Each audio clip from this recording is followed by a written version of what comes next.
Well. Hello there, everybody. It's Bottom92, aka Nightmare, and welcome back to Higurashi Guy. I had a stroke. Matsuribayashi. Last episode, possibly one of the best Oishi moments. So good. The policeman's spirit is possibly the best way to summarize that, and the appearance of Akane and Saburo. I'm so sorry if I got his goddamn name wrong. Sonozaki popping up. Oh, Otaka just had to get his ass in. It was so good getting his ass kicked. It was pure poetry in motion, I tell you. Alright, how's it gonna get worse? Are you sure?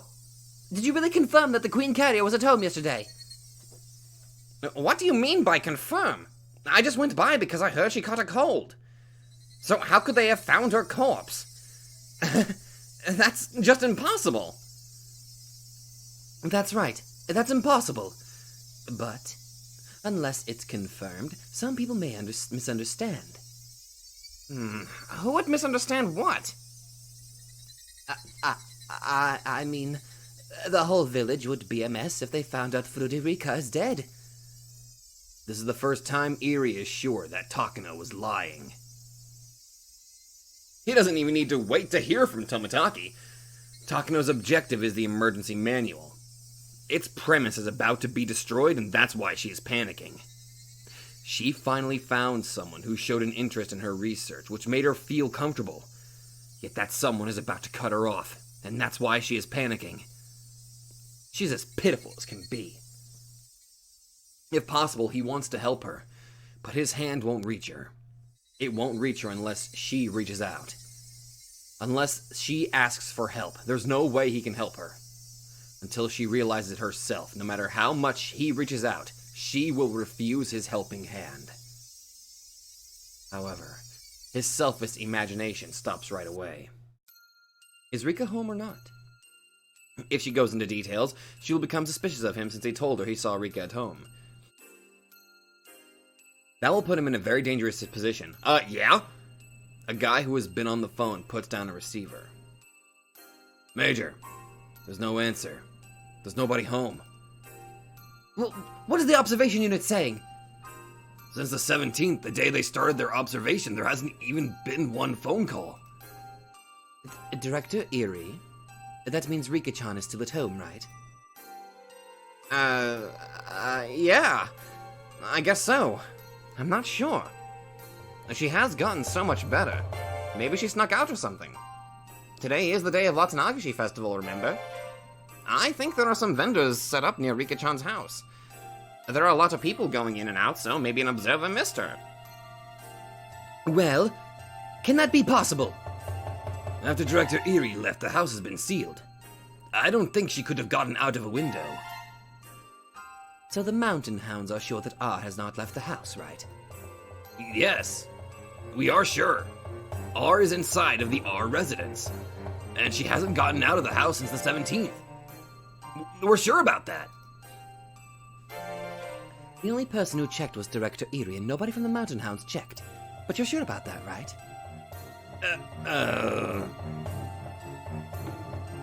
One of the mountain hounds looks at Irie. Irie swallows and then nods to him. Then how do you explain R's corpse at Okinomiya Station? Like I said, there's a possibility of some kind of a mistake. The autopsy isn't done yet, and the body hasn't been confirmed to be Rika. It could be just a rumor. You already said that!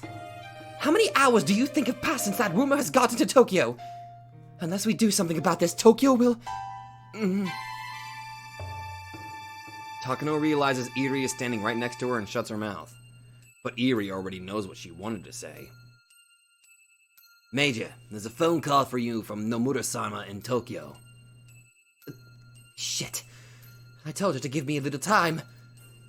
Takano can usually control herself well, but she's obviously not doing a good job right now. Her body language shows she is irritated. Is it her habit to scratch herself? As she folds her arms, there are marks where her nails touch her skin. She's clearly irritated. Takano-san is rather occupied right now. I'll take it. Nomura-san, right? I've never talked to her. Have I? Sorry, this phone call is for the Major. The Mountain Hound member looks at Takano and Irie's faces alternately. Director Irie, I had to take care of some stuff. Could you please excuse yourself? Sure. I understand. You are managing the Irie institution. I shouldn't say anything, huh? Somebody take him to the director's room. Hurry! She's basically telling him to get out. Irie leaves the security room quietly.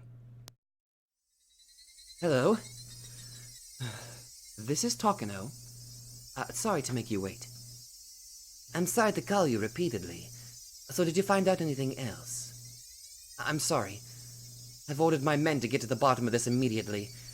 Some of them are headed to Okinomiya Station, and I'm just waiting to hear from them. I see. So you should be hearing from them soon, right? What time do you think you can call us? I will call you as soon as I find out something. But it's hard to say what time, though. As soon as possible, of course. Major, have you been on an airplane before? Yes, of course. When an airplane takes off, an enormous power is needed. That's why sometimes there is engine trouble at takeoff. If the plane hasn't sped up yet, all it has to do is to slow down and abandon the takeoff. But if it has already sped up, it's more dangerous to stop, so they go ahead and take off. Usually, a jet plane has 4 engines, so even if one engine breaks down, it can still fly without problems. It's the same with our operation. There is more than one engine, so if we have enough speed, we'll go ahead with our plan. We'll figure out what to do later. But we're only preparing to take off. Do you know what I mean? The first step of the operation is Tomitake's assassination.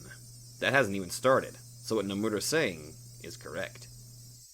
If you already knew the plane you were on had a broken engine before it took off, what would you do? You'd get off, right? It's the same thing with us. Our clients want to get off the plane because we found engine trouble before takeoff. If they were already at the point of no return, then a little mistake wouldn't matter that much. But they are still before that point, and that's why they are overly cautious about even a tiny mistake. We are checking to see if it is, in fact, engine trouble as we speak. I know. You are a traffic controller at a control tower. I'm a flight attendant to calm the clients down. I'm doing my best to talk them into staying on board, even if there is a chance the plane will never take off. If it takes too long to fix the problem, this flight may be cancelled completely. Oh, wait. Oh, God, that was the other one. Major Takano, that means your grandfather's article will be known as a madman's article. Do you understand that? Mm-hmm. When one girl dies, all villagers go mad. That's too silly. Where did you get such an idea? This is just a fantasy. This is stupid. Who the heck do Takano Hifumi and Takano Mio think they are? This is too funny. Takano grinds her teeth. She squeezes the receiver so tightly her knuckles go white. Now, do you understand what will happen? Do you get it? Your grandfather's honor depends on this, as does yours. Yes. Thank you for thinking about us. Don't worry. I'm your only ally. I'll help you achieve the ending that makes you happy. I'll be with you until the end. So please, find out if the information is true or false at Okinomiya Station. I'll do my best, but it's not easy to deal with unhappy clients. I'm sorry to make you go through that. Please give me a little more time. Yes? Yes. Goodbye. Takano makes sure Nomura puts down the phone first, and then hangs up herself. Hasn't Okinogi called yet? Call him! Major, we just called 10 minutes ago. He's supposed to call as soon as he finds something out. Why don't you take a little break? Your coffee is... The unit member tries to serve a cup of coffee to Takano, but she knocks it aside. The cup falls on the floor and makes a black puddle. Everybody in the security room goes silent. Damn it. Somebody bring him up to clean up this mess. I don't care if we called 10 minutes ago. Call him again. Tell him to find the proof that Fray Rika isn't dead. And also capture Tomitake. Takano is starting to realize something. She now senses that there is something behind the disappearance of Tomitake. Tomitake should know something about what's happening at Okinomiya Station. He may look dumb, but he's somehow found out about the plan, and now he is trying to shake Takano. Tomitake must be behind all of this! Takano was going to let him enjoy the festival tonight if he behaved today. The quickest way is for Takano to see Fray Rika's face at her house, but she can't leave and she can't trust Irie. And because there are too many people going in and out for the festival, the Mountain Hounds have their hands full. If she answered the phone, that'd do, but she doesn't answer! This means the house is empty, and Fray Rika's death is real. What went wrong? Who deceived Takano? There's only one person. The only person who claimed that he saw her at the house. Irie is the most suspicious one. Tomitake is already out of the hotel and nowhere to be found. So maybe Rika is already out of that house and hiding somewhere else. That means Irie betrayed her, and he is connected to Tomitake. Start observing Director Irie. What? Are you saying he's lying? Why would he do that, though? Tomitake must have noticed our plan. He left the hotel and told Rika to go somewhere safe. He deceived us, and we've been observing an empty house. That house can't be empty. There is somebody in the house. Do you have proof that's R? It's not R. That person is there to deceive the Mountain Hounds, simply to make it look like Rika is home. That's it! Tell Okanoki to break into the R residence. I don't know who's in there, but whoever it is, they are connected to Tomitake and Rika. Put the heat on them. But we can't break into our residence. Not today. There are just too many festival people around the R residence. We can't break in until the festival's over, which is around midnight. That's why you guys are here for, right? Just do something! Why? Why can't you do what I tell you to do? Can't you follow my orders? Why? Can you only follow my guardian's orders? The unit members can only watch in silence. They know nothing can comfort her. Suddenly, the phone breaks the silence. Takano jumps. Yes? What? Major, good news! Karasu successfully got the number the investigation department in Tokyo calls for their scheduled report. The phone number is for Shishibone City. The Mountain Hounds are trying to pinpoint the address. It's Tomitake. Hibari, gather your most skillful guys. He's being cautious, so don't make any mistakes. Shirasage, back them up. Understood. Hibari 1 to all units. As soon as we get the address, we'll go in. Everyone, get on board. Shit. Hasn't our man from the phone company called yet? Not yet. 5 more minutes. It's 8:45 a.m. They don't know where in Shishibone he's staying. But depending on where it is, it may be too far to get there before 9 a.m. He has to depend on his luck. Damn it, not 5 minutes, 50 seconds. What the hell's he doing? All he has to do is add the numbers after the area code. We've got it. The address is Hirosake 1XX Hotel Moderato. Since the call goes through the operator, we don't know the room number. Did you hear that, Hibari? We've got it. We're going. Luckily, Hirosaka 1 is close enough. Okanogi was right. Tomitake is hiding nearby. The garage doors of Okanogi Gardeners open one after another, and the white vans leave in a hurry. Tomitake? That scumbag. It's our turn now. He didn't even think there could be an enemy in the investigation department. It's my turn to surprise attack you. Shit. Oh. Hotel Moderato. There's a cheap-looking sign. It's a business hotel located in the squalid outskirts. It's a perfect hotel for someone to hide in. It definitely needs to be renovated if it wants to draw more guests, but obviously they don't have enough money. Tomitake is staying in one of the rooms on the second floor. The interior of the room is worse than his previous hotel. It only has a bed and a phone. But that phone is what he needs the most now. If he didn't have to receive a report regularly, he would keep changing his hotel, which is safer. But he needs the latest information from the investigation department, and his course of action will change according to the situation. Unnecessary moves may cause miscommunication in case of an emergency. Tomitake never suspected there was a spy in the investigation department in Tokyo. He's gonna die, isn't he? The ticking sound from the clock echoes in the room. It's almost 9 a.m., but the phone may not ring right at 9 a.m. Tomitake waits in front of the phone patiently. He tries to organize the information in his head so he can answer the questions calmly. At the same time, he keeps in mind that there is a possibility the enemy will come in for an attack. Okay, so he's on his guard. Then he hears a woman scream in the distance. Again, he hears another scream. He senses something is happening inside of the hotel. His intuition tells him that someone is checking every single room with a master key. Tomitake opens the curtain a little. He sees several Mountain Hound members and they are blocking all the ways out from the hotel. How long have they been there? They finally found where Tomitake is. Tomitake can hear the loud footsteps. He hears voices too. This is empty! Next! There's no way to reject the master key. Tomitake can easily count about 20 members. Maybe there are more. It's no use trying to fight with them. He can only hide. Is he going to hide under the bed? Or in the bathroom? The ceiling won't open up like the movies. Should he jump out from the window? This is the second floor. It is possible to jump. The enemy is expecting that too. But this is in the middle of the city. It may be impossible to run from them. Then Tomitake hears footsteps stopping in front of his door. He thinks, this is it!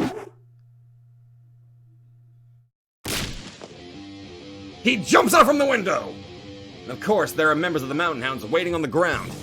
They point at him and about 6 of them run towards him. Tomitake dashes. This takes the Mountain Hounds by surprise.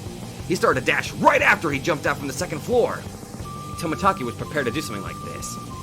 He's been training in case of an emergency like this. Damn! Hibari 10 to Hibari 1! We found the target! He's running! We need assistance! Hibari 1 to Shirasage. The target is heading west, using the back way.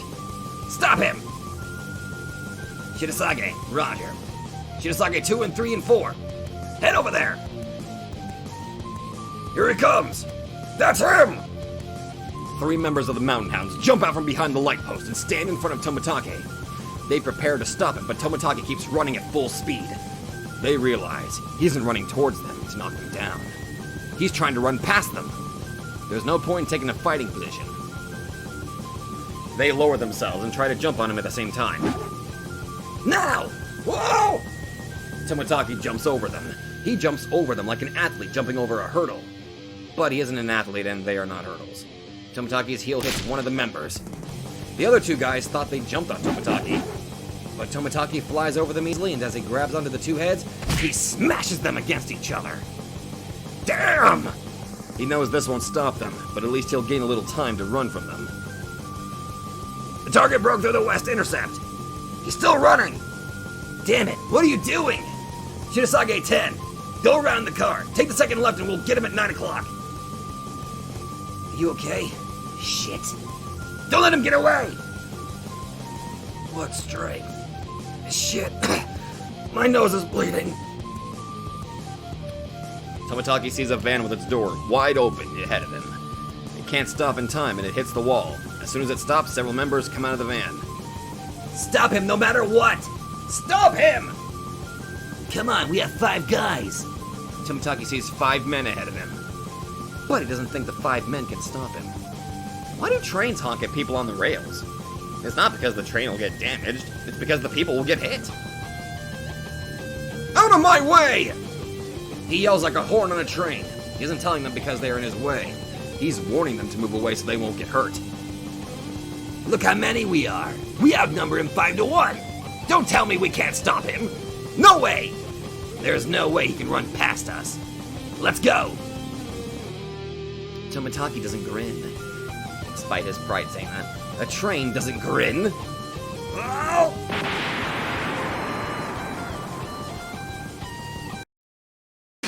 Don't cut away.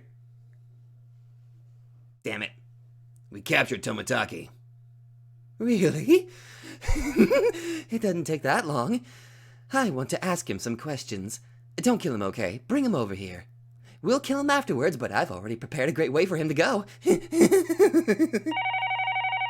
The phone continues to ring inside of Tomitake's empty hotel room. There's the bad stuff. Within 30 minutes, Tomitake comes through the back door to the Irie institution wearing a gag and handcuffs. Tomitake doesn't even move, as if he is sedated with a drug. The Mountain Hound members carry him out of the van. Irie sees Tomitake from his window and comes out in a hurry. Takano's already there. What is going on here, Takano-san? The Mountain Hound members glare at Irie silently. Irie realizes he shouldn't have come out. I didn't see Jiro-san for a while, so I became worried and had the Mountain Hounds look for him. It was a good thing I did, because, look, he has developed final phase symptoms. He developed final phase symptoms? Are you sure? Of course. Tomitake doesn't reply. Irie decides not to say any more. Here it is. This is what I was not ready for. I see. That's too bad. Let's give him some medication right away. Of course. I hope it's not too late. Irie already knows. The Mountain Hounds found him. Irie isn't sure if Tomitake was able to arrange something with Tokyo. He isn't even sure if the watchdogs have been called in. He guesses Tomitake didn't have time. If the watchdogs were called in, the Mountain Hounds would catch that information. And if that was the case, they would drop everything and run. But Tomitake is captured and he is here. That means it hasn't gone that far, and they're trying to fix the damage. In other words, Tomitake wasn't able to do what he hoped he would do. What are they going to do to Tomitake? Since they brought him back alive, are they planning to torture him to confess? This is dangerous. He will be killed. Irie realizes he has to do something in place of Tomitake. The biggest reason why Irie has to rescue Tomitake is because Irie doesn't have a way to get in touch with Tokyo. Takano wanted Irie to be useless, so she never told him about how to get in touch with Tokyo. So Irie could receive phone calls from Tokyo, but he could only call them through Takano. Therefore, Tomitake is the key. Unless Irie rescues him, they can't win. But Irie isn't like the Mountain Hounds. He is simply a doctor and researcher. There's no way Irie can rescue Tomitake from this high-security area. There are 8 Mountain Hound members here. There are usually only 2, but Takano called in more. Of course, the basement is a highly secured area, and one must have a security access card to get in. In other words, Irie is the only one who can rescue Tomitake in the situation. You have to make a call. Dude, you need to make a call to freaking Akasaka. Use the message! One needs a fingerprint match in addition to a security access card. That means you can't get in with just a security access card. Therefore, Irie is the only person who can rescue Tomitake from this high-security basement. That's why, even if it's impossible, Irie has to do it. Irie makes fists and holds them tightly to encourage himself, but he only notices his fists are shaking. And floating on you! Irie, don't you remember? Then Irie remembers what Akasaka has told him. Anyu's helping! But it's very hard to anticipate your own danger. You can't underestimate it. You may not even get a chance to make the phone call. If you sense something odd, that's an emergency. Knowing the seriousness of the conspiracy, they won't hesitate to kill us. Please be very careful. Irie feels cold sweat on his back. Is this the emergency Akasaka was talking about? He shouldn't think it's still okay. He may lose the chance to run. He realizes trying to do something by himself is foolish. He has his security access card, but that doesn't mean he has to rescue Tomitake by himself. Just like everyone else is trying to combine their power, he should ask for help. Also, Tomitake is in their hands, which means the Mountain Hounds already realized the attack, and now they are trying to counterattack. It's very possible they are suspicious of Irie too. Once the Mountain Hounds break into Rika's house, Irie's lies will be exposed. That's right. This is the emergency Akasaka was talking about. Irie realizes that. He's already in danger. He needs to leave immediately. The Sonozaki residence is the gathering place in case of an emergency. His allies gather at the Sonozaki residence. He should explain the situation and think about how to rescue Tomitake. If he can get out of this alive! Takano probably won't kill Tomitake immediately. She wants to kill him as the 5th year's curse tonight. So there is still a little time left. He has allies, and with a security access card, there is a chance to rescue him. Irie has to let Akasaka know that he is escaping. If they become suspicious of Irie, they will check the house and Akasaka will be in danger too. There is a possibility of a chain reaction. So Irie doesn't miss his last chance to escape. But he still has to do his final job. Irie picks up the phone at his desk, calls Rika's home number, and leaves. This is the sign for an emergency. Good job! Irie remembers when he thought about how long he was going to stay in this director's room. He never knew this day would come this suddenly. He sees the framed picture of his parents on his desk. He became a doctor so he could clear the misunderstanding between his parents and regain their family ties. But how did he get involved in something like this? No, he will be back. He will come back and continue to fight against the Hinamizawa syndrome. He vows to himself that he will never abandon that responsibility. I'll be back, Mom and Dad. Irie says his final goodbye and leaves the director's room. Major, there's a call from the director's room to an outside number. The phone number is our residence. Huh?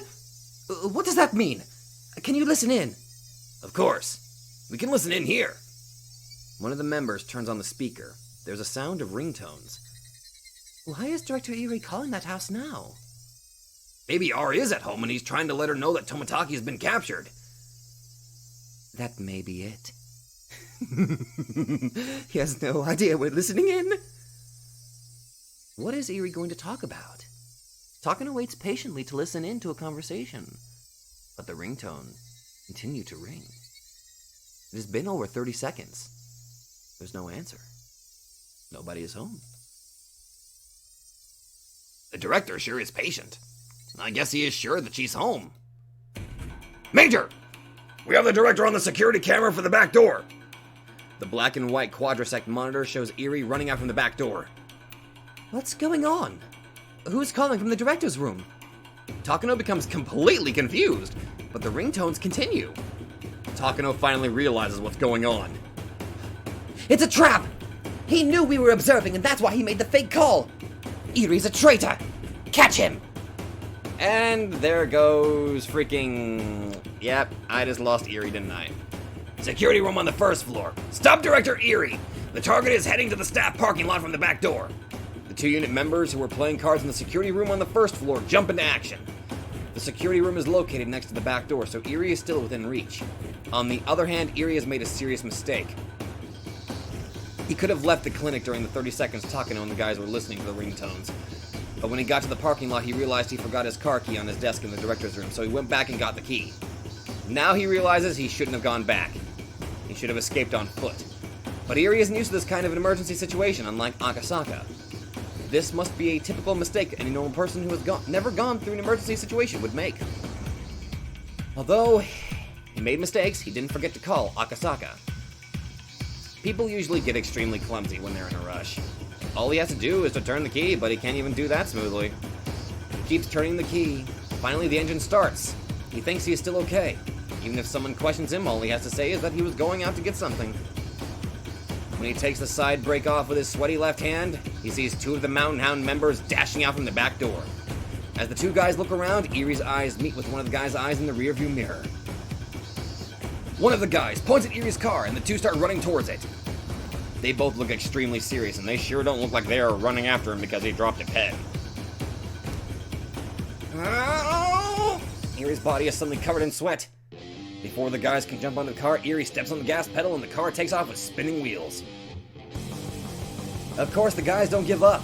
They get into their car and start to chase Irie. Okay, dude. Security to base. The director is on the run in his car. You want us to force him to stop? Major! This is Takano. He's probably headed to the Furude Shrine. There are too many people at the shrine, so it'll be impossible to catch him there. Fine, don't worry about injuries. Don't let him go! Stop him forcefully! Fuck, I had a bit of a stroke again. This is security. Takano just had a stroke. Roger. We will force him to stop. Send backup just in case. Over. This is HQ, Roger. We'll send Yugyusu as your backup. But don't wait for them. Stop him now. The Mountain Hounds have Irie's car in their view as it runs at full speed. They have to find the perfect spot and timing to stop him. It's not easy driving a car when you're in a rush. Of course, the more you step on the gas pedal, the more speed you gain. But when you're in a hurry, you can't control the steering wheel well enough to escape as quickly. I'm gonna lose Irie, aren't I? Irie sees his pursuers in the rearview mirror and he is completely distracted by it. He's driving carelessly. His driving is so reckless that he could easily get into an accident on his own. Also, the fear is driving his mind all confused and he makes a wrong turn. And that mistake makes him even more confused and panicky. Director, you're gonna lose your license for driving recklessly like that. Although the two guys were ordered to stop him, they are starting to think Irie is going to get into an accident on his own. If possible, they didn't want to turn this into a major car chase. Security vehicle. This is Otori 1. Come in. Commander! Security vehicle here. We are still chasing him. We're on the path through the forest near the 5th District. I'm not sure about the exact location. We're headed your way as your backup, as per HQ's orders. Estimated time of arrival is in 15 minutes. Don't wait for us. I don't think we'll be there in time. Okinogi grumbles. Simply left Okinomiya in a hurry responding to the Major's princess. But because of the distance, there's no way he can get there in time. But he was still ordered to provide backup. Even if he explained, the princess wouldn't have understood anyway. And suddenly I transformed into the Lord there. The members who are with Okinogi smile bitterly. In which direction are you heading? In the worst case scenario, we'll leave the town. Don't let him. We'll hunt the mountains, so immobilize him. Is there anybody else? Any weapons? It's in the middle of the forest. There's nobody around. We have one submachine gun and a security vehicle. The guy in the passenger seat reclines the seat and climbs to the back. He lifts one of the seats and takes out a black machine gun. The paint on one corner is coming off. The silver shining metal is exposed. The shiny silver metal, my bad. It is a machine gun, but it doesn't look as powerful as a normal machine gun. But once the guy extends a shoulder stock and sets it, it suddenly becomes a vicious weapon. It is an MP5, correct? Is it A5 or SD3? The guy in the backseat looks at the unique gun barrel. It's thick and long. It is SD3. It has a silencer as well. You're allowed to fire. Go for the tires. Security vehicle. Roger. We'll attack. The guy in the backseat opens the driver's side back window and leans out from the car. His sharp eyes aim at one of the tires on Irie's car. It is a straight road. Irie's car is weaving, but not enough to avoid a shot. The pursuers have Irie's car in their sights. They want to get as close to Irie's car as possible, but they are afraid they might get caught up if Irie's car overturns. They realize this is as close as they can get to Irie's car.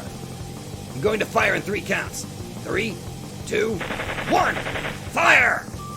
The sound from the machine gun is a lot lighter than what people imagine, but its power is unimaginable. One of the tires on Irie's car is torn to shreds and collapses with white smoke. Yep, here it is. Because one tire collapsed all of a sudden, Irie loses control of his car. He tries to steer away, but that makes things even worse. As it spins, Irie's car drives off the shoulder and goes down the slope of the forest. The sound of trees breaking in the car being smashed as it appears down the slope. The pursuers stop the car and look down the slope, but the plants are growing so high it's impossible to check from there. The attack was a success. The target vehicle went down the slope. It is possible that the driver is dead. We'll search on foot. Authority 1, Roger. Yugyusu is in the area. If you are lucky, you'll run into them. We aren't even close. I'm counting on you. Good luck. Roger. Ending communication. Let's go! The Mountain Hound members get out of the car and head into the woods without hesitation. Fuck. Akasaka has received the phone signal from Irie. The phone rang for over 3 minutes. The signal told Akasaka that Irie was in some kind of an emergency and that Akasaka himself was in danger now. Takano made a mistake. She didn't realize ringtones were the signal. She assumed someone staying at the house would pick up the phone eventually. Her mistake allowed Akasaka to receive this extremely important signal. Akasaka waits for exactly 3 minutes, then runs downstairs quickly. He already put his shoes on while he listened to the phone ringing. Akasaka knows the geography of the town from the map by the phone. He knows the shortest route to the Sonozaki residence as well as alternative routes, just in the case the shortest route is already blocked. People will be surprised when they see a stranger coming out of this house, but he doesn't care about that now. He must get to the Sonozaki residence immediately. However, the observers will see him, and that's a problem. They will come after him. If the house is empty, they will assume the man who ran from the house knows something. Once Akasaka is out of the house, he has to be prepared to fight. He relaxes his shoulders and reaches for the doorknob. Major, there's a message from the unit observing the R residence. A suspicious man exited the house. A man? Who is it? Actually, I don't care. Catch him. Observing unit Roger. We'll pursue and stop him. And new music. It's only 10 a.m. It's a lively morning. Many people are getting ready for the festival. Akasaka weaves through the people going in the opposite direction and runs down the stairs leading to the shrine. The mountain hounds are chasing after him. The happy faces on villagers and the serious faces on Akasaka and the mountain hounds are very contrasted. Akasaka can hear his pursuers. He doesn't even need to turn around to check on them. Akasaka holds his breath and tries to concentrate as he runs faster than his full speed. The success rate of an escape depends on the distance between the pursuer and the person running away. Even a little distance makes a difference. Akasaka runs down to the bottom of the stairs like the wind, then heads in the opposite direction, away from the Sonozaki residence. This isn't a mistake. He just wants to lose the pursuers. Shit. What speed? Is he Skanda or something? Oh god! What the hell's going on? I'm losing my goddamn lung! The observers weren't ready for this chase. They never expected a fast grown man to run out of the house. They assumed it would be a little girl. That assumption was their mistake. Besides, Akasaka's locomotive-like power is nothing like that of normal people. There is no way they can catch him. The mountain hounds fall for Akasaka's trick. They call HQ, tell him that he is heading the opposite direction, and follow him. Akasaka was confident that he could have completely confused them if he had a little more time. Not only that, he could have attacked them individually. Were there 3 pursuers? No, there are probably 4 of them. He is confident that he is emotionally, technically, and physically ready for anything. Usually overrating oneself is dangerous, but Akasaka is above such an immature level. Resisting violently at a place other than his destination may prompt him to waste manpower and time. But Akasaka isn't sure of the real meaning of Irie's phone signal. The level of emergency isn't low at all. He doesn't have any time to waste, so he has to get to the Sonozaki residence. As Akasaka runs fast, he tries to think calmly. Can he attack them first and then head to the Sonozaki residence? The pursuers are running out of breath and are scattered around. It's not easy to fight with 4 guys at the same time, but it is different if you can fight them one at a time. When Akasaka thinks he has a high enough chance of winning, takes a deep breath, and makes a U-turn around a light post. What? The mountain hounds are surprised to see the guy who was running away from them is now running towards them. They prepare to fight. But before Akasaka even gets to them, he already has everything all planned in his head. He calculates how many blows are required to take them all out. But his calculation fails.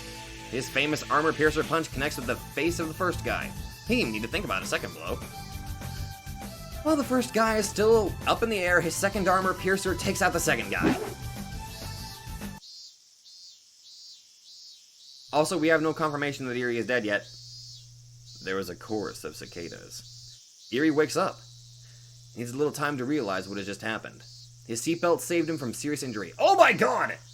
However, it is sheer luck that the metal parts of the seatbelt didn't get tangled, and that the door didn't become warped. Oh god. He's on the bottom of the slope near a different forest road. Irie endures the pain and takes the seatbelt off. He gets out of the car. He hears someone walking towards him through the bushes. It must be a pursuer. He can't get caught here. If he was to get caught, it would be impossible to rescue Tomitake. Not only that, nobody would ever know Tomitake is captured in the basement of the clinic. He knows he's helpless, but he can't get caught here. The only thing he can do at this point is resist them and run as long as he can. But Irie realizes immediately as he starts to run, he has no strength. His knees are shaking and he can't even see things straight. He was only stepping on the gas pedal, but his lungs are about to explode and his head is lacking oxygen. He must be this lethargic because the tension suddenly stopped. He understands that in his head, but he can't get his body moving. Yet he tries to run, albeit being wobbly. He hears a noise from behind coming down the slope. This is it. But he still tries to run as much as he can. Security to HQ. We found him. He's injured. We'll capture him. I hear the voice. Shit, what can I do? I have to run. I must run!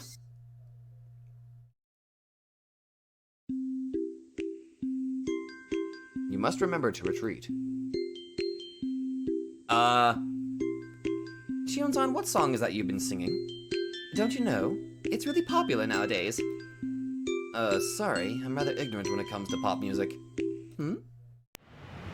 There was a wrecked car ahead. White smoke is still visible, so the accident might have just happened. Kasai slows down. Kasai! What is it? Oh my gosh! Hey, isn't that the manager? The car stops. The sound of the brakes startles Irie and he falls on his butt. It's obvious Irie is the one who was in the accident. Hey, manager. Is that your car? Shion-san. Are you okay, Dr. Irie? You should go see a doctor. We'll take the manager to the clinic so he can treat himself, huh? Can you stand up? I'll take you to the clinic. No, not the clinic. I can't go there. I have to go to the Sonozaki residence. Manager? Manager! What's going on? This isn't good. Kasai looks at Irie's car, then looks around the area. Then he whispers to Shion. Shion-san, he must be in some kind of trouble. What's going on? There are some bullet holes in Dr. Irie's car. And they don't seem to be from an ordinary handgun. Really? You take that end. Let's take him to the main house. The two of them load Irie into the back seat, get in the car, and leave in a hurry. Oh my god. We have to ask the manager what's going on. We can't go back to the clinic. I wonder what he means. It sounds like he was running away from someone in the clinic, but I don't know. It's obvious that he was in some kind of a trouble. Hey! Where are you going? Shion is confused because Kasai makes a wrong turn. Dr. Irie's pursuers aimed for the tire of his car. They want to capture him alive. Maybe his pursuers were close by. Are they after us? There's no car behind us and nothing in the air. In this area, it's impossible to follow unless they are right behind us. I'm going to make another left turn just to be safe, and then head to the main house. Could you watch what happens behind us? Okay. Security to HQ. The target was picked up by a civilian vehicle. I'm setting the license plate number and the car model. Roger. Yugyusu, your target is the civilian vehicle now. Search immediately. Try to capture Director Irie alive. Neutralize the civilians as well. Dead or alive. Are you sure? Are you going to find him? Don't worry. There's a device to dispatch a signal on the director's coat. Yugyusu's vehicle can catch the signal and they can pinpoint where he is. Oh my god. Irie is lying in the backseat wearing his white coat. There's a device on his collar. The security department put it there just in case. So no matter how hard Shion tries to look for a shadow, the enemy already has them. Yugyusu 3, we found the vehicle. It has made a turn by the watermill. There's a map of Hinamizawa on the table in the security room. Path by the watermill leads to a private property. It belongs to the Sonozaki family, and the Sonozaki residence is the only building on the property. Major! Oh my, there's no way out. This is Otori 1. Yugyusu, don't go in yet. Otori will join you in a little bit. We'll go in together. Yugyusu 1, Raja. Okinogi! Don't give them any time! Why don't you let Yugyusu go in? We're experiencing bad connection. Huh? Nobody listens to me! Christ! Goes one way, goes the other, dear God! The Sonozaki family's basement has a security system and it shows the images from the various security cameras on the property. Of course, it's not as high-tech as the one at the Irie Institution. The monitor sits in a small closet off of a small Japanese-style room. It almost looks like a secret room. There is electricity and a phone, and although it's a basement, it has all of the base function of the Sonozaki residence. At first, all the club members watched the monitor curiously, but after a while, it got too hot in this tiny room. Mion and Rena stayed in the room and observed the monitor. Mii-chan, look! There's a car! That's Kasai-san's car. It's probably Shion. I bet she came because the festival is today. Gosh, why'd you have to come today? I don't have time for her. Your grandmother has been at the shrine since this morning, so there's nobody upstairs. If Mion doesn't answer the door, Shion will think nobody is home. Mion wonders if she should tell Shion what's going on. Shion can be helpful. Kasai's car stops in front of the gate. Someone is getting out of the car. Hey! Mii-chan, isn't that the manager? What? They see Shion and Kasai holding Irie on the monitor. Obviously, something serious happened. Let's go. Rena and Kei-chan, come with us. Satoko, observe the monitor. Rika-chan, don't come up. Hanyu, make sure Rika-chan doesn't move. Okay, I've got it. That's not fair. Maybe Okanogi made the right decision. If he had let Yugyusu go in as Takano had ordered, it would have been on the monitor. But Okanogi ordered them to wait until another unit arrives, so they waited. That's why Mion didn't notice the enemy is about to attack. By this time, there are many Mountain Hounds vehicles by the watermill. Okanogi, Otori 1, has joined Yugyusu, and they are getting ready to go in. It was a good idea to leave Satoko to observe the monitor. Also, if they hadn't come out, Irie would have been killed. Mion doesn't know it yet, but Irie is their only hope of rescuing Tomitake. So as a result, they did everything correctly. Sis! I wonder if she's already gone to the shrine. Shion! Oh, where'd you come from? Ah, you were in the basement, weren't you? I'll tell Grandma you were down there playing. Who cares about that? How's the manager? Manager! Is he alive? Are you all in trouble, too? What's going on? Shi-chan, listen well. It's like this. Manager, what happened? Sorry. The Mountain Hounds got Tomitake-san. He's in the clinic's basement. I had an accident while they were chasing me. Irie explains everything while enduring the pain. Everyone is happy that he's okay, but Mion's face clouds over. She asks Shion, "Is anyone after you?" Nobody was following us. Come on, let's go in. It doesn't look good. They hear a sound of a car approaching. And it's not only one. Who could it be at this time of the day? It's a waste of time to even think about that. They're after you, Shion! I'm telling you, nobody was following us! Kasai picks up both sisters and runs to the gate. And now I'm just picturing a big tall guy picking up two green-haired sisters just running through the world. I need to see that. Let's go to the basement. It'll be safe there. Mion-san! There are a lot of strange cars coming. I know. Go back to the basement. I'll shut the door. Where's Rika-chan?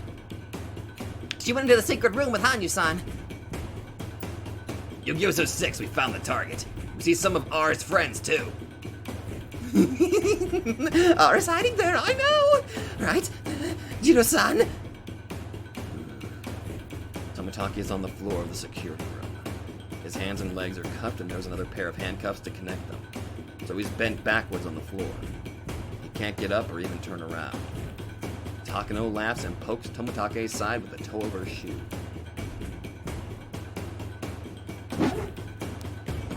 The Mountain Hounds climb over the fence easily.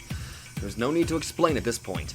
It's obvious that they are the enemy, and that they are the Mountain Hounds that Rika-chan has talked about many times. They go through the grove of trees and head to the entrance of the underground shrine storage. The first 5 of the Mountain Hounds were supposed to capture them all, but they fall down, one after another. Just as one of the Mountain Hounds starts to wonder why they fell, he feels something on his leg. The next moment, his body flies in the air. Shit! As he stands up, his leg gets pulled again. He realizes there's a rope wrapped around his leg. Because of the way he fell, the rope is wrapped tightly and it won't come off easily. Be careful! There are traps in the bushes! Satoko set up lots of traps in the bushes. Satoko wouldn't just sit around all day on this empty property. The club members go into the underground shrine storage one after another. The Mountain Hounds can't do anything, although they see them. I'm closing the door. Come on, help me. Here we go! It is a heavy door, but when they put their power together, it closes easily. Mio locks the door quickly, putting on the deadbolt, too. Do you think this will be enough? Don't you think they'll break this door? I saw 5 or 6, no, maybe more cars on the monitor. They're all vans, and I saw strange men in them. I don't think this door will be broken that easily, but they are used to stuff like this. You shouldn't underestimate them. Before he can finish his sentence, someone pounds on the door. The second batch of the Mountain Hounds are here. Although this heavy door separates them, it's not comforting at all to know the enemy is on the other side. I'm sorry. It's my fault. You haven't done anything wrong. Let's go further in. Yeah, let's find out how many there are on the monitor. Okay, fine, just leave me out of this. I'm just an outcast. Damn it! I'll explain when I have 5 minutes to spare. Come on, let Best Girl know. Yu-Gi-Oh! 1, Totori 1. The targets are in the basement. There's a steel door and we can't break through. Authority 1, roger. Shit, this Sonozaki family must be so rich. The property is too huge for us to surround, so we won't even try. Let's join Yu-Gi-Oh!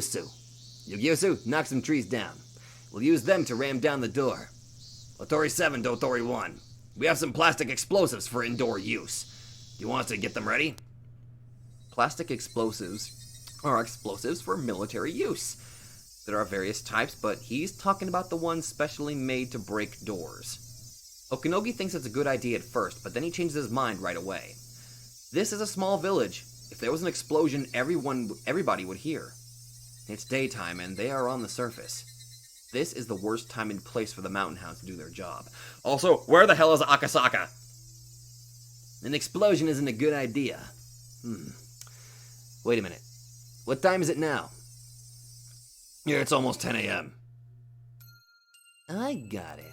Authority 7 will do it. Get the fuse ready. Huh? Commander, what does 10 a.m. have to do anything to do with the explosion? Okinogi's mind is working sharper than ever. He is sure this will work. Oh my god, there's gonna be fireworks and then that's just gonna... People are automatically gonna think it's probably the fireworks or something like that. Oh. Everyone gathers in the secret room. Is everyone okay? We were watching the monitor. There are about 30 guys out there. That many? Shit! Who can I see? Look, they don't know what to do. When Mion touches a switch, the screen shows the view of the entrance to this basement. Some of the Mountain Hounds are checking out the door.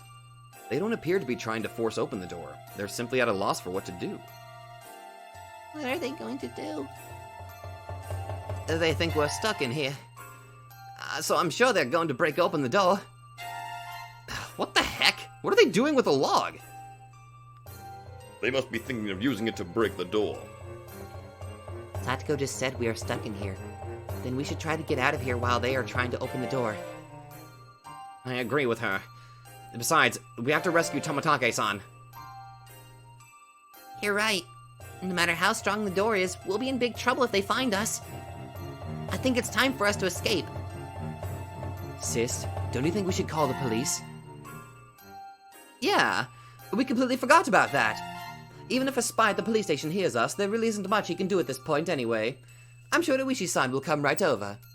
Mion picks up the phone. Why didn't you think about this earlier? The line's been cut, isn't it? What? What's the matter? Mion panics as she tries to listen to a dial tone. The phone. What's going on? I don't hear anything. They must have cut the wire. Whoa! Suddenly, they are in the dark. What? Is this a power failure? Kasai lights his cigarette lighter. Mion turns the emergency flashlight on. This is what's bad about a basement. But the enemies are in the dark too, right? I know, but they might have some kind of a device to be able to see in the dark.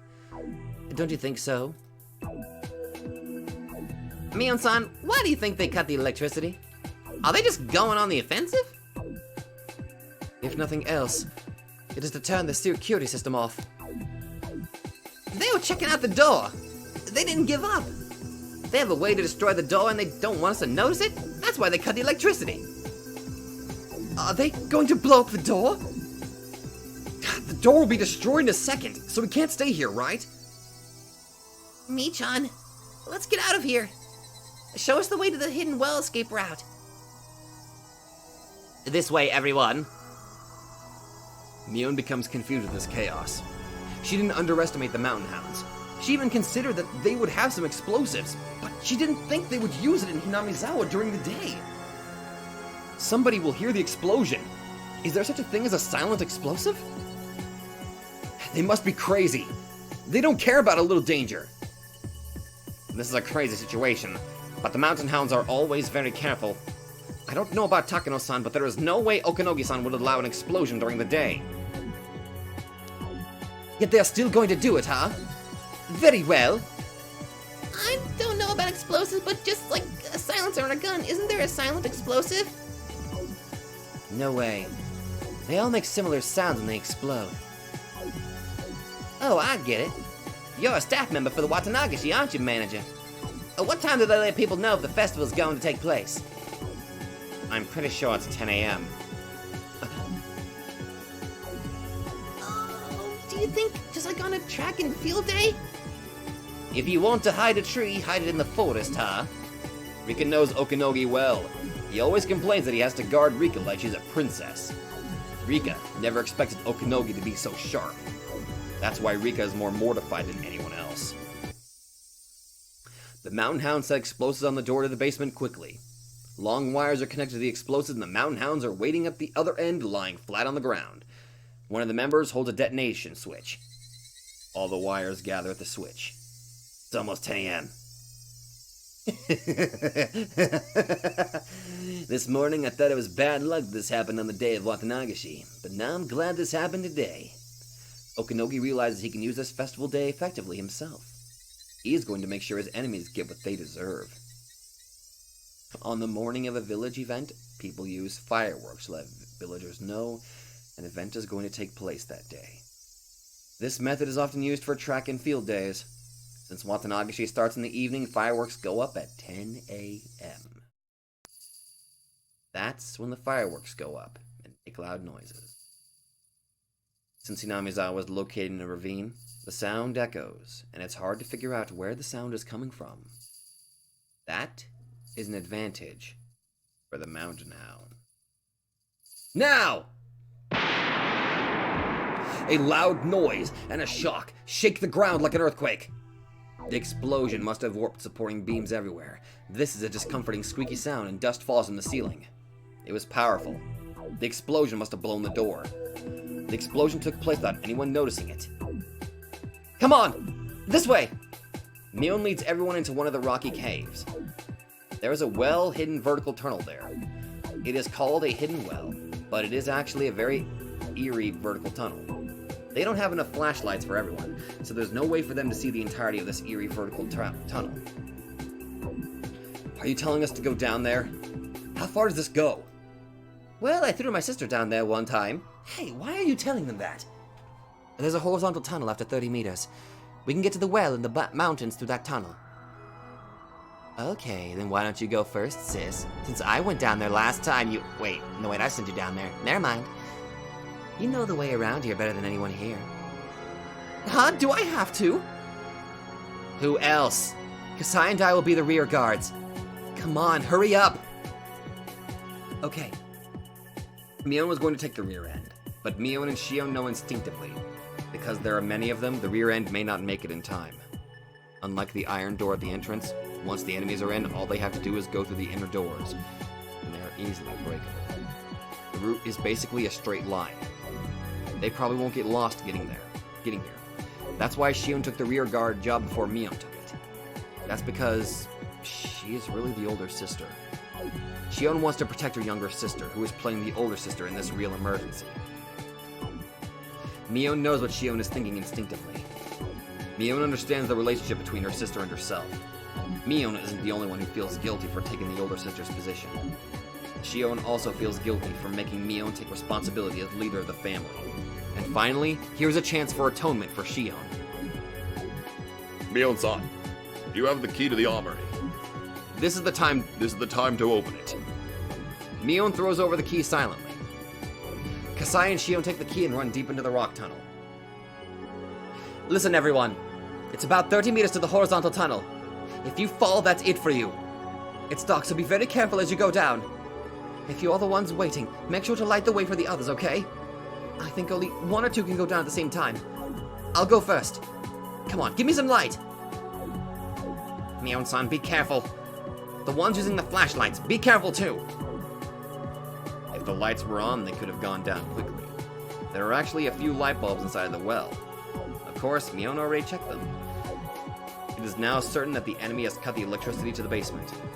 It is extremely dangerous to go down this tunnel with just a little light from the flashlights. As one goes down, there have to be people lighting up the way. Mion was right. She realizes as she goes down herself that it is almost impossible to go down this ladder without the weak light from the flashlights. The lights don't reach all the way down. In the darkness, her feet suddenly become unsteady. Every step she takes makes her more nervous. It's about 30 meters to the horizontal tunnel. That's deep enough. But the hidden well is deeper than that. If she falls by accident, she won't just injure herself. Hasn't it been 30 meters yet? She can't even remember exactly how long 30 meters are. Has she missed the horizontal tunnel already? That's when she feels a cool breeze on her body. She senses a huge hole, so she takes out a flashlight to light the surrounding area. She sees a black horizontal tunnel. Okay, here I go. Okay, I found the tunnel. Rika-chan, come down. Mion lights up the way from below. Okay, you're next, Rika-chan. Manager, you go next, then Hanyu and Satoko, okay? Let's move. Irie wanted to say he would go last, but Rena gave the order first. They can't get into the basement of the clinic without Irie. Without him, they can't rescue Tomitake. Their lives are all equally important, but at least for now, he is the second most important after Rika. Please be careful. I'll light your way. Okay. Come on, everyone, hurry up! Ah! Rika! Rika's much shorter than Mion. Rika can't go down the ladder as easily as Mion. Her legs are too short and her left foot slipped. I'm okay. Bummer, I don't want a life that I can't ever grow out of. I'll pass June of the 58th year of the Showa era, and I will grow taller. My boobs will get bigger. I won't stay like this. Oddly specific, but good job, I guess. Though she's been living for over 100 years, she is afraid of heights. Me too. As she fights the fear, she tries to climb down as quickly as possible. After a while, the light from the top doesn't reach anymore, and Mion's light from below lights her way. Mion's light is enough. The next person can come down now. I'm okay. The next person can come down. Okay. Manager, you're next. You're a grown man, so go down quickly. Okay. I'll go down next. The mountain hounds move forward carefully, wearing special goggles so they can see in the dark. The first guy notices Satoko's trap and stops the rest of the men. Yugusa 7 to Yugusa 1. Has found a wire trap. Be careful coming in. Yugusa 1, Raja. Otori 1, there are more traps. Why don't we turn the lights back on? Idiot! That'll only help them escape more easily. They must be having problems trying to escape in this darkness. We have to give them as much trouble as possible. Corner them in this darkness and we'll get them. This is a huge trench. There must be a different way out. They won't try to hide. They'll try to escape from there. Give the assault unit some firearms, bulletproof shields, and grenades. The Sonozaki family are basically gangsters. It's very likely they may even have some smuggled handguns. That means we have to be extremely careful with those wire traps too. We don't want to end with thousands of lead pills in you. Roger. Satoko's traps are effective only because those guys are professionals. Satoko assumed any professional would misinterpret her traps as more dangerous ones. That's why she ran wires everywhere. Satoko was right. Although the mountain hounds were successful at breaking the iron door, they haven't even reached the torture room. The huge cave with the hidden well is on the other side of the door to the torture room. It's just a matter of time for the enemy to get to the torture room. Okay, Rena, you're next. Yeah. You come down in a hurry too, Keiji-kun. Kei-chan, how's it up there? Rena's coming down right now. She's moving right along. Okay, don't fall. The rumor says all the people who oppose the Sonozaki family were dumped into this well. It's a bottomless well. What? Shion, what the heck do you have in your hands? She comes back with a big machine gun in her hands. Oh my god! Give me a machine gun, Shion! Wait. Machine gun. Yes. What is it? It's one of those machine guns in the war movies. Its characteristic is that the magazine is bent forward. What's the name of it? Kasai has one in his hands too. They appear to be used to handling machine guns. It almost doesn't look real. But in this dim environment, it is a very realistic world. Keiichi feels he doesn't belong here since he doesn't even know how to use a gun. Shion and Kasai hide in the rock cave on both sides so they can see the entrance to the torture room. Not only Kasai, but Shion also seems to be used to doing things like this. Because she's a freaking badass! Shion, I'll do that! So, why don't you go down next? Thank you for your manly pride, Kei-chan. But it'd be much quicker if you went down swiftly than if I had to explain about this Kalashnikov. Don't worry. A pretty girl like me won't die. As Shion winks at Keiichi, they hear a door being knocked down. Suddenly, Shion and Kasai look serious and they both point their guns while hiding in behind the rocks. The enemies are in the torture room now. There's a flashlight next to the door to the torture room. Kasai put it there. The enemies seem to be able to see in the darkness, but not us. Kasai came up with the idea on an impulse. Footsteps of the mountain hounds are coming closer. They're in the torture room. That means that the door isn't the only thing separating them and their enemies. Keiji-kun, hurry! Shion, you go first! Shion-san. If something happens to you and I live, my sister will never forgive me for that. I don't have my loved one anymore, but Sis does. Huh? What are you talking about now of all times? I don't plan to die, but please tell Shion this. I want us to be twins again in the next life. Go on! Shion screams and tells Keiichi to go down. He doesn't understand why Shion said to tell Shion. But she asked him, so he must convey that message. Otherwise, if something terrible really happens, Shion's message won't reach Mion. An explosion shakes the air. Something was thrown in from the torture room. The explosion from that and the noise from Kasai's machine guns sound at the same time. The noise echoes in the cave. All Keiichi can do is to go down the ladder, grieving over his powerlessness in tears. The violent flashes of light burned into his retinas. Mion screams from below. As Keiichi goes down, he screams to the top too. Yugyosu won! They attacked us! The enemies were trying to stop us from the huge cave on the other side of the torture room! There were 2 muzzle flashes, probably AKs. Whoever it is, he's a professional. Satori 1, give us an order. There we go. Our opponent is a professional. Don't go in unless you graduate from the killing house. Yugyosu 1, 2, and Atori 7 and 8, get ready to move in. How many firearms do we have? We have 4 MP5s and plenty of grenades. We can't trust our bulletproof shields, so we abandon them. There's a flashlight on right next to the entrance. I'm assuming they don't have a device to see in the dark. Yugyosu 1 here. We're going in. Throw in some grenades when I give you the signal. While the enemies are quiet, Kasai changes the magazine. Shion-san, that's enough. Please go. If I go, they will all fire at you while you change the magazine. You can't do it by yourself. There's a contradiction in what Shion just said. According to her theory, the last 2 will never escape. Mion keeps shouting from the horizontal tunnel. Damn it, Shion! Hurry up and come down! Everyone knows it's not safe to stay there, but nobody can stop Mion from screaming. Mion and I will wait for Shion here. Rena, why don't you take everyone else and run to the hills? Okay. No, I don't want to lose anyone. This is the final world. There is no more starting over. I don't want either Shion or Kasai to die. I don't want a future like that. I know we can't redo it, so no, I don't want it. Shion, please come down. As we look up to the top of the well, we see a violent flash and hear a roar.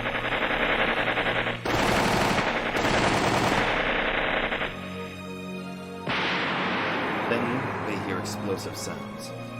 They sound different from the machine gun Shion and Kasai have. They also hear a tinkling sound, which may be the sound of bullet shells. They can't see anything other than the flashing lights. They hear the sound, and everything stops. After a little silence, footsteps that don't belong to Shion or Kasai gather at the top of the well. They can hear hard-soled shoes kicking the bullet shells as they walk. It's clear. Yugyusa 1, Totori 1, we've secured the loopholes. The voice echoes down the well, and Mion and the others hear it too. They don't know how to react. Some become speechless. Some start to cry. Some let out a wordless scream. They look up the tunnel as they wait for Shion and Kasai to come down, but there's no sign of them. A bright beam light shines from the top of the well. Irie grabs Mion and Keiichi's collars and pulls them back. But they can see in the dark. They may already know Keiichi and the others are hiding in this horizontal tunnel. Roger, we'll try. Can you hear? You don't need to reply, just listen. A guy shouts from the top of the well. We want the Queen Carrier, Furude Rika, and Director Irie Kyosuke. You are misunderstanding us. We're here to eradicate a special local disease. What's happening right now is because we suspect the Director's involvement in a conspiracy. You have nothing to do with this. Turn them over to us. They already turned all the flashlights off, so nobody can tell what kind of expressions are on each other's faces. Mion's expression becomes distorted. That's why nobody can stop her from screaming. You murderer! You killed Shion! Oh, are you talking about this girl? Don't worry. She's still alive. She's just unconscious. She's alive, Mi-chan. Mion knows that doesn't make any difference in this situation. Same with the guy. He's alive. But if you refuse to turn them over to us, we have to use them both as bargaining chips. What are you going to do to them? As Mion looks up to the top of the well in the dark, it suddenly becomes bright and she sees something unbelievable. Shion is unconscious, and one of the guys is holding her. He's basically sticking her body out over the edge of the well. If the guy lets go of Shion, she will fall down the well. They don't know how far it is to the bottom. She will not survive. Shion! Shion doesn't reply, but she moves just a little. She's alive. She's alive. At least for now. Oh, no way. They won't push her off. Huh? What are you saying? They can easily kill a hostage if they have more than one. They have Shion and Kasai-san. He will push Shion off and just ask the same question again. He means it. Mion lashes out fiercely at Keiichi. Keiichi regrets saying what he said. I'll give you a little time to think, but after 60 seconds, the first hostage will go down. Think carefully and make up your mind. Oh, what should we do? Mion is hysteric. They want me. Let them think Rika-san has already escaped. I'll go. They should be satisfied with just me. That sounds like a great idea at first, as it would do the least damage, but Rena speaks quietly. No. Chi-chan and Kasai-san risked their lives to gain time so we could escape. If you went back, what they did would be wasted. Then what do you suggest we do? Are you saying we should let Shion die? Are you saying you don't care if Shion dies? Damn you! Please stop, Mion-san. I don't know what to do either. Because Shion-san is my Nini. Nay, sorry. That was... okay, I'm sorry. Just calling her big sister. Oh, God. Mion starts to cry as she holds Satoko's head. The beam of light of the mountain hound shines under the horizontal tunnel. Their eyes are used to the darkness, so even with a little light, they can kind of see each other. But so what? They don't really give a shit about those kids. This is a desperate situation, and Mion and Satoko continue to cry. Rena bites her lower lip, trying to hold her emotions in. Irie looks down. Oops, Rika-chan and Hanyu are restless. What do we do, Hanyu? I don't know what to do. I don't know either. Hey, you are a god, aren't you? Do something! Do something! Use your psychic ability to knock the enemies down! Help Shion! Only a miracle can save her. Then make a miracle happen as a god. We still have Akasaka, you know. Slap. They hear a strange sound. Everyone is surprised. Hanyu just slapped Rika's face! Rika? Listen. Hanyu? We both have experienced many worlds and we have learned much. Sometimes you learn, sometimes I learned. We've learned so many important things, and now in this world we've learned the most important thing. Something we've been pursuing. Something we finally got. Do you know what that is? It's how to make a miracle happen. A miracle is like a number you get on a die. People think that the result of the roll depends on God's mood. God holds the key to miracles. Humans don't have a right to control them. But, although humans don't have the right, they can perceive. They perceive how they can improve the odds and how they can make a miracle happen. How to make a miracle happen. Rika, you should already know. You learned it before I did. This world is precious to you. Why don't you try it in this final world? Rika's mouth opens. There she goes again. She's forgotten how to make a miracle happen. You go ahead and escape. Rika stands up. Everyone is surprised at what she said. Irie, take them. I will go out there. Takano means to kill us both. But she wants to kill me in a certain way. That's why she won't kill me for a while. Are you kidding? You'll be dead anyway! If I don't go, she and Kasai will be killed. I'll let them capture me. The time it'll take Takano to kill me will give you a chance to counterattack. Rika-chan? Fuck! It's so simple. As she speaks, Rika steps out of the horizontal tunnel and reaches the ladder. The beam of light shines on her. In this darkness, she looks almost holy. Because we all believe we can win. You, me, and even God believe in it. This is nothing. Rika. Rika's smile tells them that she trusts them 100%. She believes someone will come rescue her before she gets killed. That's why she doesn't mind letting the enemy capture her now. She's saying that if it will save Shion and Kasai's lives, then that's nothing. I'm coming up right now. Pull Shion back, okay? The Mountain Hounds pull Shion's body away from the edge of the well. If you even think of touching my friends, I'll bite my tongue and kill myself. Takano wants to kill me herself, so if that happens, you'll be in big trouble, okay? All right. Come on up. Let all of my friends go. According to your plan, they will all die anyway. No, we can't do that.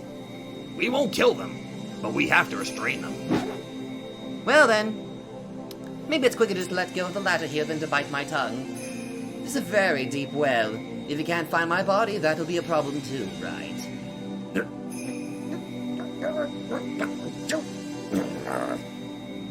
As long as they capture Rika, the Mountain Hounds really don't care about the other people.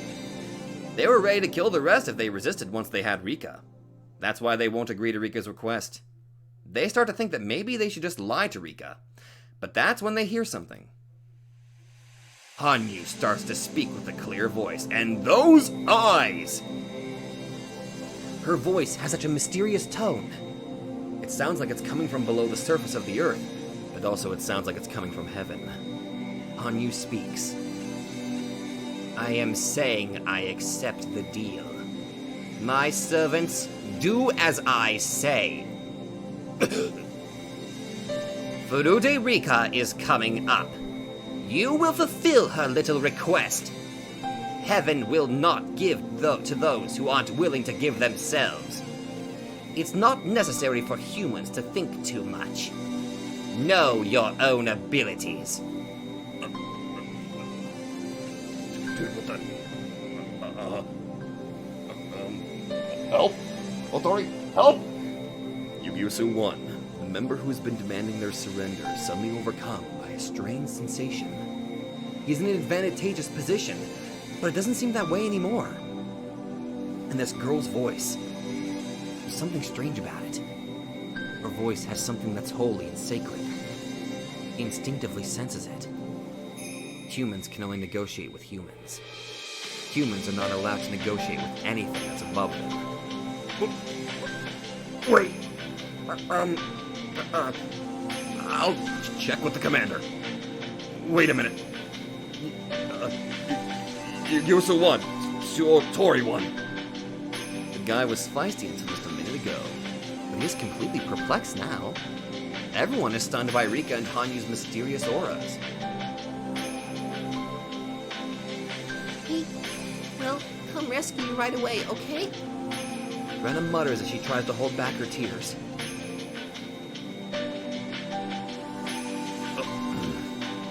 Okay. We'll accept your request. We'll let everyone else go. Furude Rika, you come up. Major Takano says there's something she wants to talk to you about. Okay, I'm going. Ipa. Fuck me.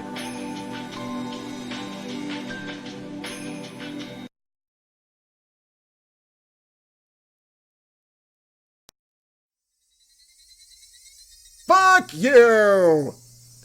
Boy, we've been looking for you, Rika-san. You're such an important person. You can't just disappear like that, you know? That's against the rules. Me. Rika-san, we'll take you to the clinic. Everyone else is free to go. The assault unit that led Rika away goes back to the basement. They are about to break the rules, too. You aren't going to keep the promise, are you?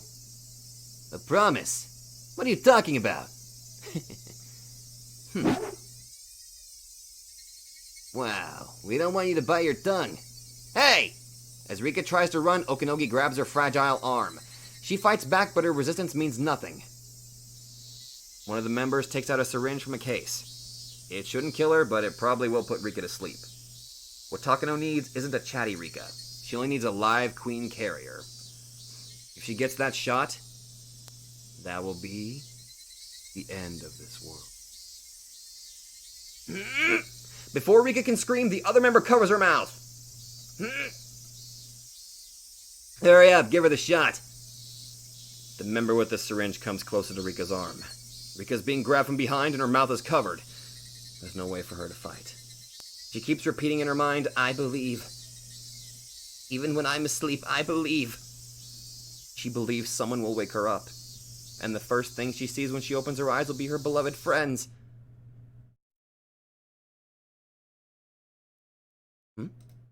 And then it occurred all of a sudden. The guy with the syringe spins twice in the air and drops to the ground. Akasaka! Nobody, including Okinogi, can understand this sudden phenomena. It defies the law of gravity. Rika can't understand either. The guy who is holding Rika from behind speaks up. I made it. The voice has such a heavy tone to it. I regretted it in countless worlds. Whenever I realized that it was too late. What? Who are you? The others take a few steps back, away from the Rika and the guy who is holding her. There are many units within the Mountain Hound, so usually its members don't remember each other's faces. There were just too many units all mixed in, so nobody really paid attention. All of the Mountain Hound members are more or less well built, but this guy has an excellent physique. Even Okinogi realized he never saw someone like this in his unit. He actually wanted him in his unit, but... This is what I've been longing to tell you all this time. Rika-chan, I came to help you! Akasaka! Damn you! The hands that were holding Rika leave her shoulders. They leave ever so gently. As soon as the hands leave Rika, they become fierce fists. They smash the faces of the two guys who attacked him from behind. They fly through the air. Akasaka hit those two without even turning around. The 5 members of the Mountain Hound surround Akasaka, but he doesn't even see those 5 guys. he only has a deep emotion of finally being able to do what he's been longing to do. The five guys sense it. Maybe he really doesn't see them. What are you doing just standing there? Get him! On Okinogi's signal, the five Mountain Hounds members bear down on Akasaka. Rika-chan, stay low. Okay. Rika is down on the ground. Akasaka is left standing. Akasaka, who came back to keep a promise he made with the girl 5 years ago. But his promise is worth more than 5 years. Rika knows, and Akasaka understands that too. The promise goes back 100 years. For 100 years, he regretted not being able to save her from the conspiracy. He believed that one day there would be a miracle, and he could travel back to this day. That was why he continued to train himself. His strong will and Rika's wish made a miracle happen. That one and only miracle allowed Akasaka to be here in Hinamizawa in June of the 58th year of the Showa era! The first guy goes down in the time it takes Okinogi to blink. The guy lowered himself to hold Akasaka down, and that caused him to go down. Such cheap tricks won't work on Akasaka. Akasaka's hand smacks into the back of the guy's head. His blow is powerful enough to smash an ice pillar or shatter a mountain of tiles. But Akasaka is actually holding back a little so the guy won't get hurt too badly.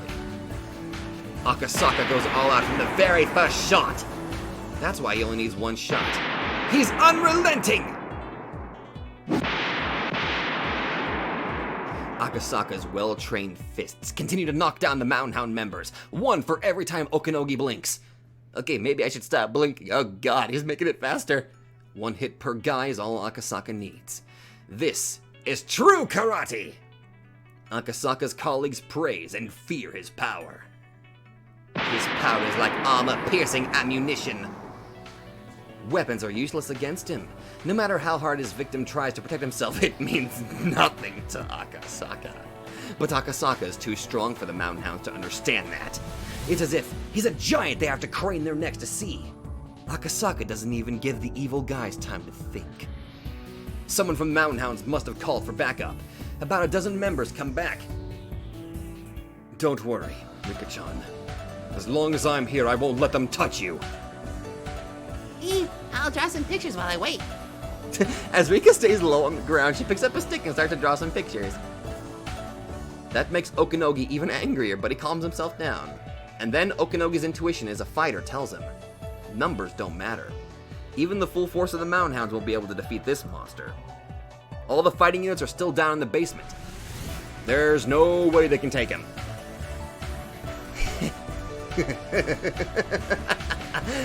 Okay, I guess I have to take you down, huh? By the way, I remember you now.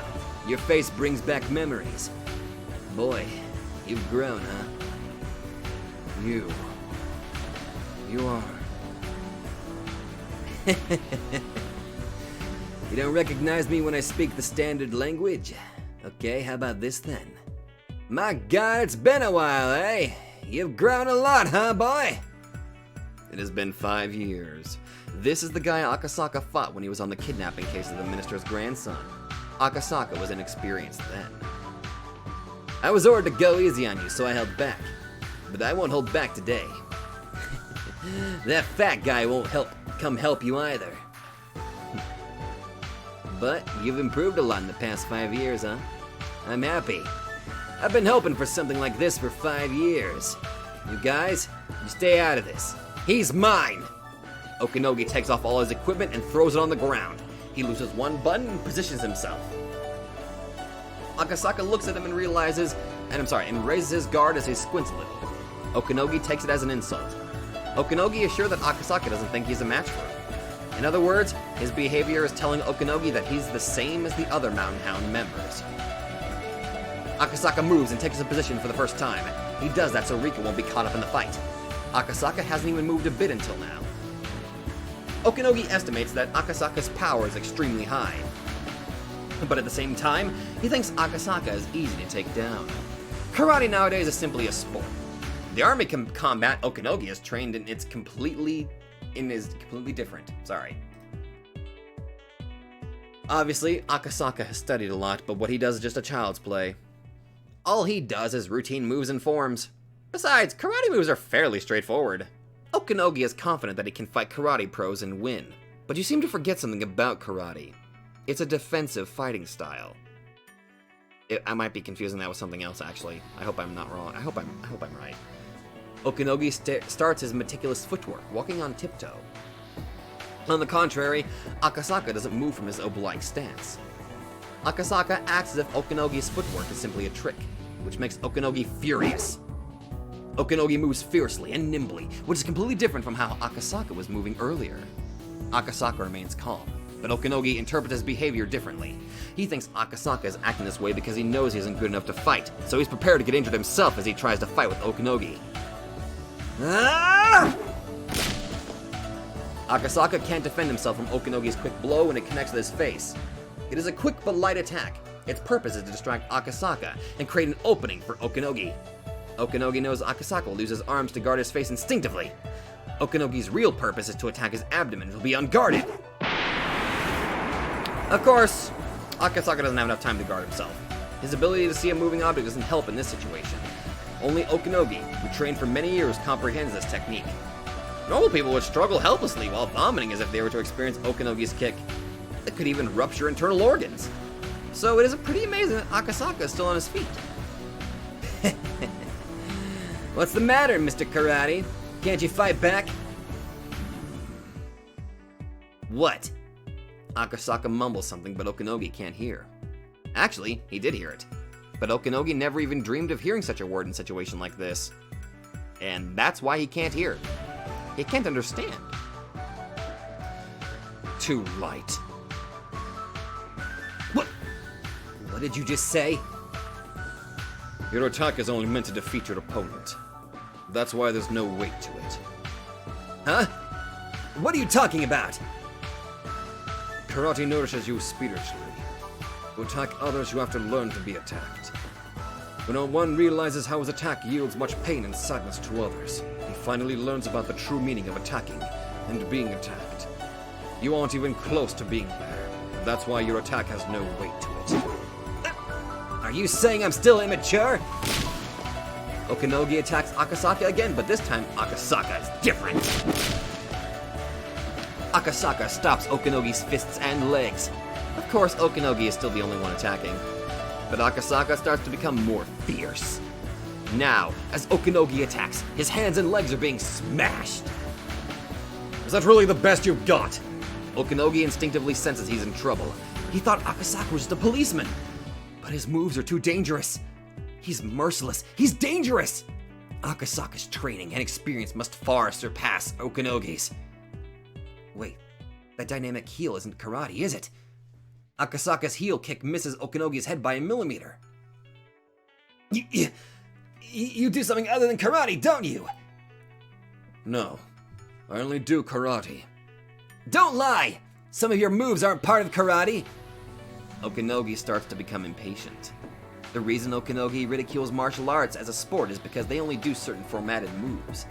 For example, this is how you strike in karate. This is how you punch in boxing. This is how you throw in judo. That's why it's so easy to figure out, and that's why it's easy to win. But Akasaka is different. He says he has only done karate and he has spent unthinkable hours training. Yet he's flexible enough not to be confined only by formatted moves. That's an understanding at a spiritual level. The spirit of martial arts isn't just forms. One simply learns forms to get to the spiritual level. Therefore, for one who has reached the spiritual level, there are no forms. What he has is a philosophical spirit. I'm disappointed in you. Shit! Akasaka steps away from his original spot for the first time. He moves forward. He fills the space between Okinogi and himself with his strong will. As Akasaka walks closer to Okinogi, Akasaka's assault radius tries to swallow Okinogi. To be within that radius means death. Okinogi moves backwards to avoid being in the radius. That is as the result of a sober judgment. It's not because he is scared. You don't even know the meaning of an attack. I will teach you how significant it is! As Okinogi moves backwards, he hits the van he came in earlier. He is cornered. It's not a bad thing to be up close to a wall, but to stand with your back against the wall is a serious disadvantage. If Okinogi lets Akasaka come any closer, Okinogi won't even be able to take his stance to attack. Okinogi decides immediately. The last chance he has is the moment before Akasaka takes his next step. Akasaka's foot leaves the ground. He takes another step. Now! Go to hell! No tricks, no feints. Okinogi lowers his body and attacks with everything he's got. The attack is powerful enough to break Akasaka's ribcage and rupture his heart. Okinogi tells himself that he is a professional. He can't be defeated by this amateur. I'm Okinogi of the Mountain Hounds. Good for you. How much do you get paid? At that moment, Akasaka's eyes open widely. All the Mountain Hound members hear a noise. It isn't a noise of people fighting. It is a noise from a traffic accident. Okinogi's blow misses by a slight difference, and Akasaka's first strikes inches away from Okinogi's face. There is a dent in the sliding door of the van. The windows on both sides have shattered, and it looks like this van was in an accident. Is it possible for a human fist to do this? Time resumes its flow, and Okinogi kneels down, then falls down on the ground. Akasaka didn't miss on purpose. Akasaka couldn't control his fist because he put everything into this blow. Okinogi should thank Akasaka. If Akasaka was able to control his attack better, Okinogi's face would have been smashed up. However, although it didn't hit Okinogi's face, it shattered his spirit. Akasaka, good job! Rika applauds, but in this situation it doesn't sound like applause. It almost sounds like Akasaka's fighting spirit popping like firecrackers. Akasaka pulls back his fist, turns around calmly, and then speaks.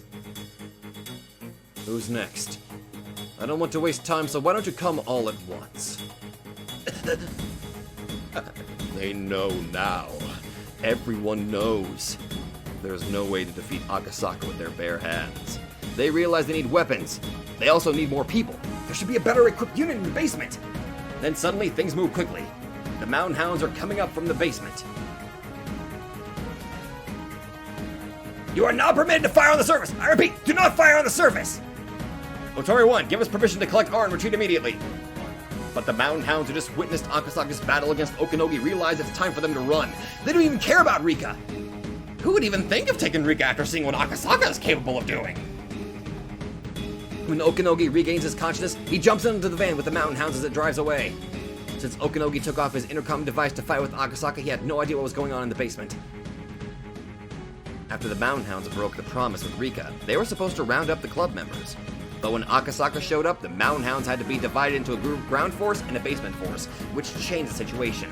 Kasai started a counterattack, and the other club members somehow climbed up from the well and helped him. Since the Mountain Hounds weren't allowed to fire on the surface, they realized it would make the situation worse if Kasai fired his guns once he came up to the surface. Okinogi was unreachable, so Yugyusu 1 ordered the retreat in his place. Who's responsible for this? It's probably Okinogi's fault for taking off his intercom device to fight against Akasaka. He basically abandoned his job as a commander. But everything happened because Akasaka showed up. So maybe it was his triumph rather than Okinogi's blunder. Everything was miraculous. But the Mountain Hounds didn't run with their tails between their legs. They simply retreated for the moment. When they come back, they'll have enough guys and enough arms ready to kill all who stand in their way. And that will take place very soon. There's no time to waste. Rika, I'm glad you're safe. Yeah. Thanks to the miracle. No, No, it wasn't a miracle. We put our powers together and one of us, Akasaka, came to help you, that's all. That's true. Something like this can't be a miracle. Okay, it's our turn to attack. you're goddamn right.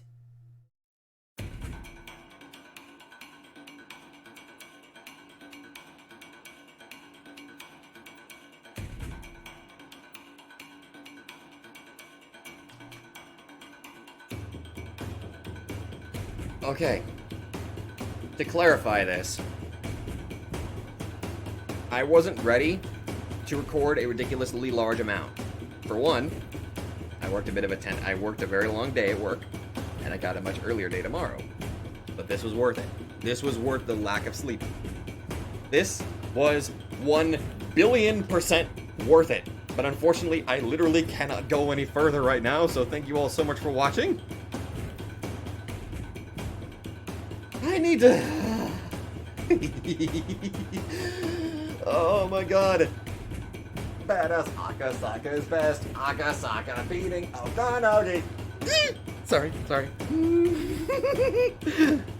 I'm probably not going to be able to sleep properly, so thank you all so much for watching, and I'll see you guys in the next video. That was great. Hello there everybody, Sabato92 here, and if you like this video, be sure to let me know in the comments down below. And hey, if you guys like my content, then maybe you'd like to check out another channel who I think deserves equal attention. So click that nightmare emblem and check out that channel, or go to the links in the description down below. Once again, thank you, and I'll see you guys in the next video.